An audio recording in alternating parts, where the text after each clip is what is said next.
एक मच्छर तुमको हॉस्पिटल में बिठा सकता है. म्हणजे नक्की काय? मलेरिया. 2017 ते 2023 या काळाचा विचार केला तर जगभरात मलेरियाचं प्रमाण खूप वाढलं. मात्र भारतात ते लक्षणीयरित्या कमी झालं.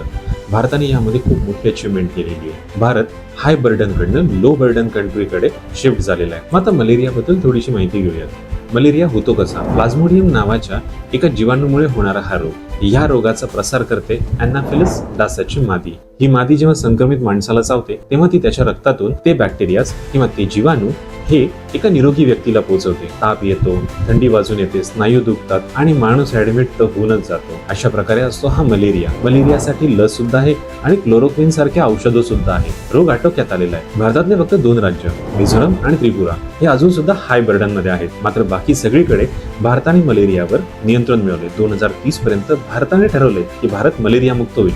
आता मला कमेंट करून सांगा नक्की तुम्हाला काय झालं होतं? मलेरिया, डेंग्यू की आणखीन कोणता आजार की ज्याच्यामुळे तुम्ही झाले ते हॉस्पिटलाइज्ड?